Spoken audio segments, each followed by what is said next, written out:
Welcome to part 3 of our 3-part series of Quickeners for Nutrition Counseling for the Aging Network. Today we will discuss marketing and highlights around the nation. On behalf of the National Resource Center for Nutrition and Aging, we thank you for being here today. So who am I? My name is Jocelyn Evans, and I'm a registered and licensed dietitian. I am certified in gerontological nutrition. I'm currently a consultant dietitian with the National Resource Center for Nutrition and Aging, and I have 5+ years of experience working with the older adult population, both in long-term care and the community setting. First up, we will discuss marketing. So some of the best practices used around the nation include partnering with nutrition education programs. It's recommended to include any information with the materials and have the facilitators discuss. Updating your website with service information, images, and contact information. Hosting free 10-minute discovery calls with virtual introductions. Providing meal site manager awareness and training about nutrition counseling. Hosting special events such as grand openings, health fairs, etc. with a booth for the dietitian. And also promoting personal testimonies of participants in the media. One AAA in Tennessee developed a partnership with the local university's dietetics program. The AAA works with the program director to coordinate having students conduct telephone nutrition counseling sessions with nutrition program participants.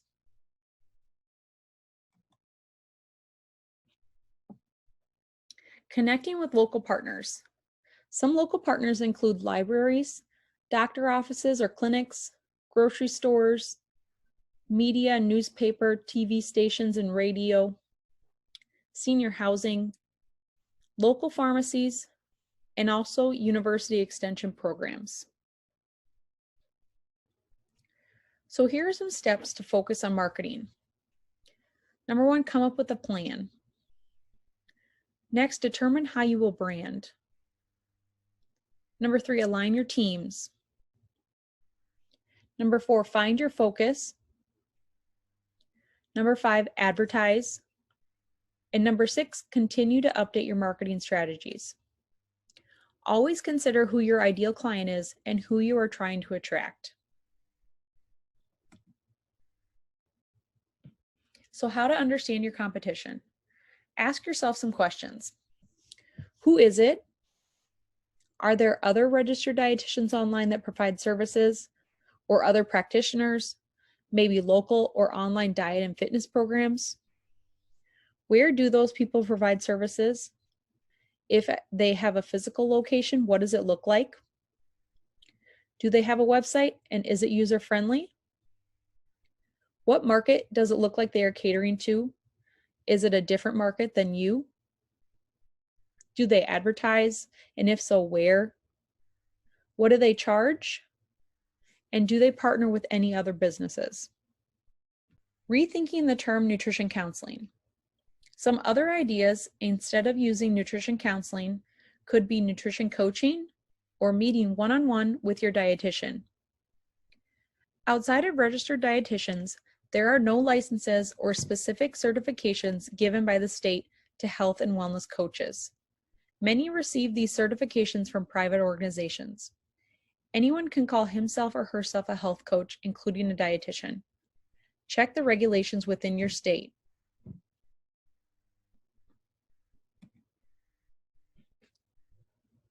Here are some example phrases that could be used in your marketing materials. Work one-on-one with our dietitian Jocelyn to focus on your nutrition goals. Our dietitian Jocelyn can work with you over the phone at your home or in your office.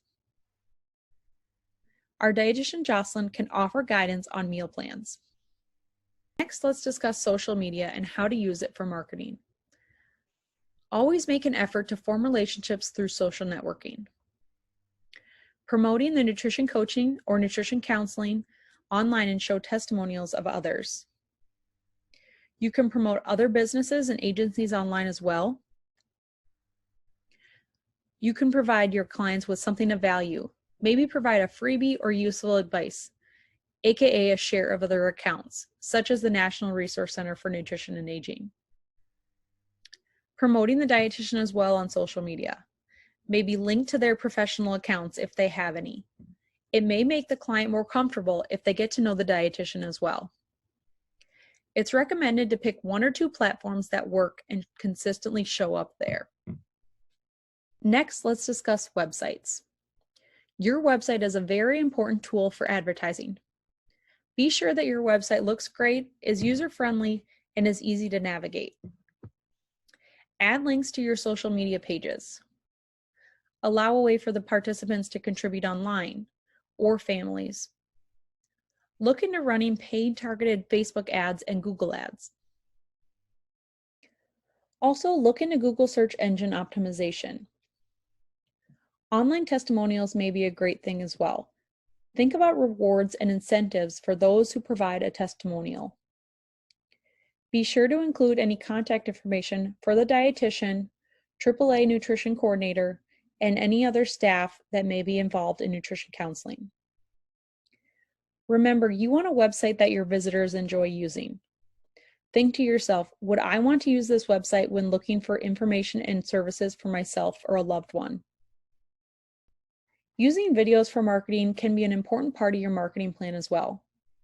Videos can increase engagement on your social media channels, educate your consumers, and reach your audience in a different way. When looking into more about videos, look at other websites with nutrition or cooking videos and take notes. Ask yourself these questions. Number 1, how long was the segment? Number 2, what did you like about the video? Number 3, did it lead you to take further action? And number 4, did anything detract from the video, such as jerky movement or poor sound quality? Some additional information about videos. Videos can also help the registered dietitian build a following. Be sure to invest in the right equipment, such as a webcam and a microphone. Sound is much more important than you may think. People take 70% of the information from the sound, not the picture, so the content should be clear. Be sure the space is well lit with no odd shadows. 1 to 2 minute segments are typically best in terms of clip length. Viewers may not need to wait as long for downloading. And any interviews should be up close. Don't wear red. The color is more likely to become fuzzy looking. Some examples of videos include cooking demonstrations, event videos, expert interviews, participant interviews, and also educational or how-to videos. Lastly, we will discuss some highlights around the nation. The first one we'll discuss is an ACL grant recipient, Life Care Alliance in Ohio.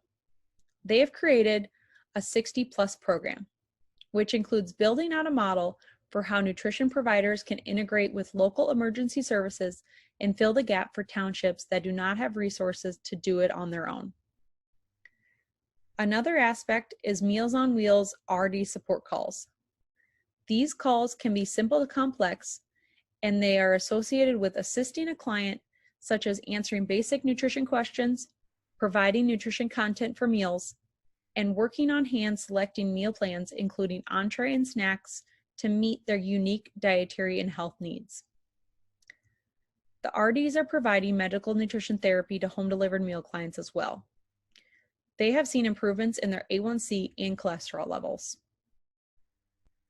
The next we'll discuss is also an ACL grant recipient, the New York City Department for the Aging. They have been engaging dietetic interns to contact clients for individual nutrition counseling and group nutrition sessions. Dietetic interns also assist participants with familiarizing them with technology. This additional support expedites the scheduling of nutrition counseling. The marketing for nutrition counseling is done through flyers and is distributed at senior centers. There is a focus on seniors living in low-income communities in New York City. The nutrition counseling is conducted virtually via video conferencing and other related technology platforms.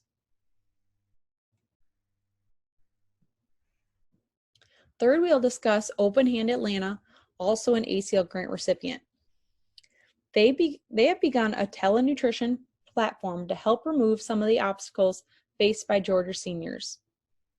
There's a focus on rural areas that do not have access to a registered dietitian at their senior centers. They are providing group nutrition, education, and individualized MNT in a virtual setting. An area agency on aging in New York added the Determine checklist on its website to give the clients the ability to assess nutritional status on their own. If the client is at moderate or high risk, the client is encouraged to contact the AAA or to see the client's healthcare provider.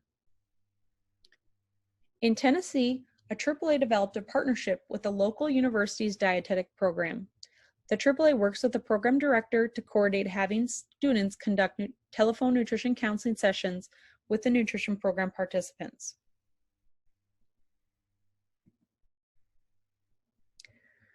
The PDF versions of the Nutrition Counseling Guide for the Aging Network and for the registered dietitian are available on the website at www.acl.gov/seniornutrition. This concludes part 3 of our 3-part series of Quickeners for nutrition counseling for the Aging Network. Again, we thank you for being here, and we thank you for all you do in your work to continue to improve the lives of older adults. See you next time.